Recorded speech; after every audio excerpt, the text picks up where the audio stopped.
Hello, lords and ladies of YouTube, and welcome back to Nightly Gaming's Nightly Gaming and another episode of me randomly talking about things.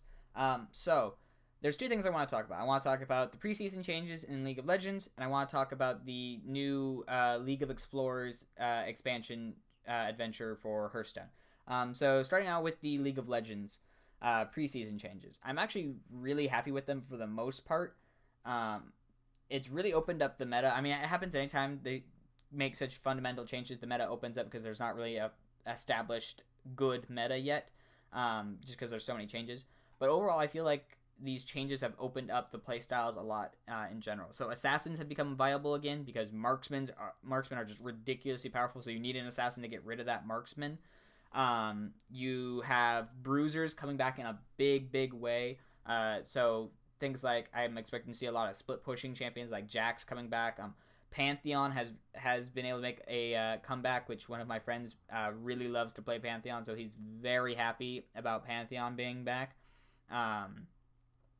You're getting a lot more support for big tanks and tanky supports and healing supports, and so there's a lot more variety in the support range. With that said, there are a few things I'm not really happy with. I feel like the marksmen are a little too strong at the moment. They just kind of dominate a game completely to where it's like my team can be winning completely except for maybe their bot lane beat our bot lane, but everyone else is just destroying, and our bot lane only lost a little bit, but then their bot lane, their ADC just takes over the game, wrecks everyone, doesn't matter. So that's a little problematic in my opinion. I feel that Twitch and Graves especially are a little overpowered.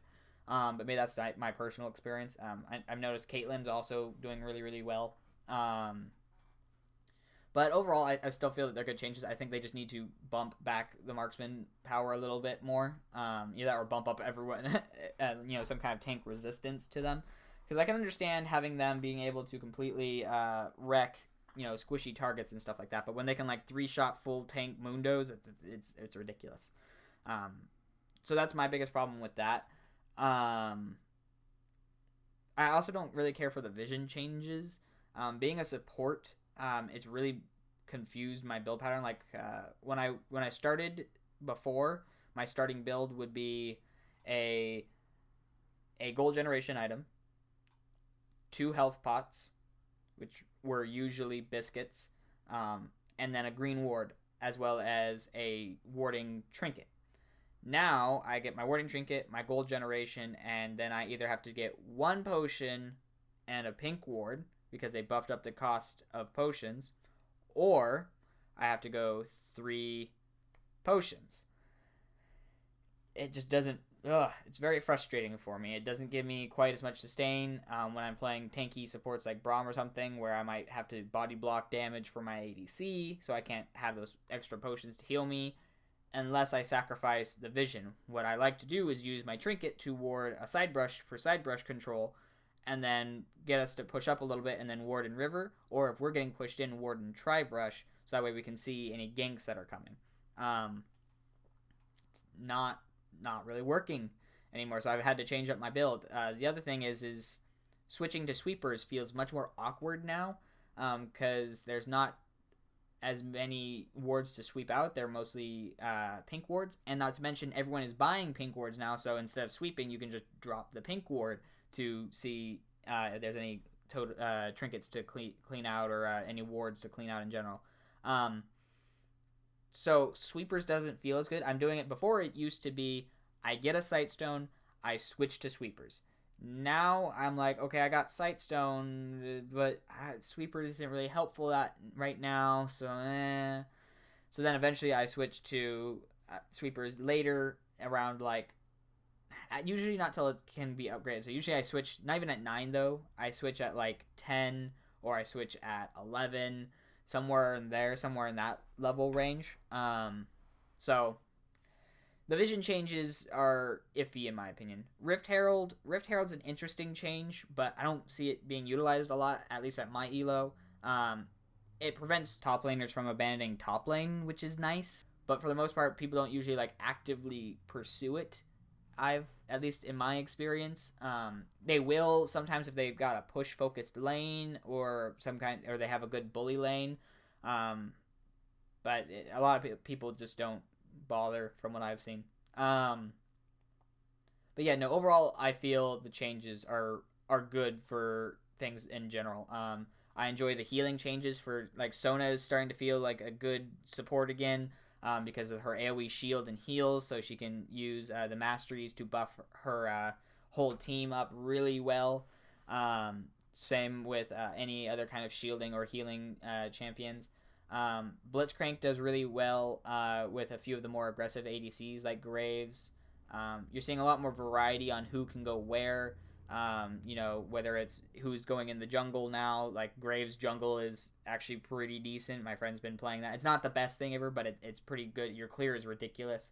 You get a nice, good ADC, although he's usually a little underpowered compared to some of the other ones, unless he can get some good ganks off on a CC heavy lane. But I'm enjoying the fact that there's a lot of champions being played in ways and in places that they weren't before. So overall, I'm happy with the changes. After they fine tune some things, I think it'll be better overall. But with that, I want to talk about the League of Explorers adventure released for Hearthstone. So if you guys couldn't tell from my channel, I'm a big fan of Hearthstone. I post videos of it quite often, continuously, twice a week. And I got the new adventure. I have played both the adventures before, both Naxxramas and Blackrock Mountain. But this so far has been my favorite adventure. They've only released one section though. They're releasing one section per week. One blanket on what they're called. One like branch. One little area part of the adventure every week. And spoiler alert: if you don't want to hear anything about any of the adventures, then don't listen to this part. But yeah, I'm going to talk about now my favorite part in this first week. So the first two parts are just kind of fun, basic boss battles, which are they're fun. They're fun. They're interesting. New ways to playing the game with different kind of a focus. But what I really enjoyed was the third part of this first week's adventure. It's kind of an escape the collapsing temple kind of a feel. Which is really interesting because what it is you have to survive for 10 turns instead of trying to kill someone else. There's not an enemy hero you can attack. The whole point is simply to survive for 10 turns. And what happens is at the end of each turn, they give you an option. So you can either restore 10 health to your champion, but it's going to summon a really strong enemy, or you can just skip it. Or you can take a 50-50 chance of either taking 0 damage or 10 damage. Or you can just skip past it. Or you can skip a turn, skip it to where you only have to survive 9 turns instead of 10, but it's going to summon a powerful enemy. So there's all these kind of variety kind of a thing. And really, that one really changes how you focus on playing, because now you're focused on just simply board clear. And the only reason you put out minions is if you have something like a taunt to slow down their enemy, the enemy minions, or you want to put a minion out that can trade into their big minions, things like that. That's the only time you really put minions out, or if it has an effect that you want for some reason. Those are the reasons you usually have to throw out your minions in that thing. So that was a very interesting kind of game mode, because you're changing how you play the game. You're changing the goals of how you play the game. So overall, I'm really enjoying this adventure. Not to mention, a lot of the cards that are being released with this adventure are really awesome in my opinion.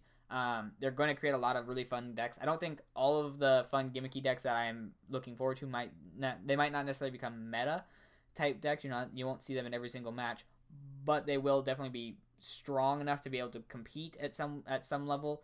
And there are going to be a few decks that I think will actually become big powerhouse meta type decks. There's also some cards that just synergize well with existing style decks, like the card that you get for free just for buying the expansion, the Forgotten Torch. You can do that as a targeted 3 damage for 3 cost spell that then gives you a 3 cost fireball essentially in your deck. So that's really good. That can synergize well with spell damage and bursty type mages who like to have that extra spell damage, and or even just spells that have board clear and or can target face. So that's I've been seeing in a lot of mage decks, and it seems like a really good card in my opinion. But there's just lots of good cards in general coming out of it.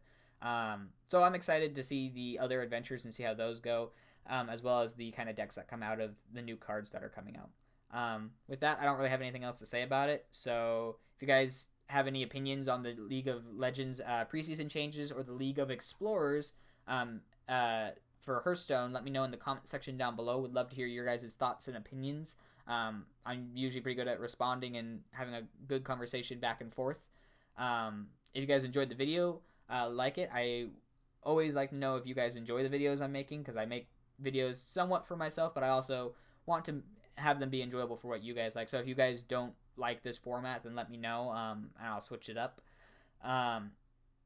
Otherwise, if you guys want to check out my previous videos, you can go to my channel, see all my previous things, including my Hearthstone videos. Otherwise, if you want to see my new videos when I upload them, you can click that nice red subscribe button and be notified whenever my face is sent out onto the interwebs. Otherwise, thank you all so much for watching, and I'll see you next time. Bye!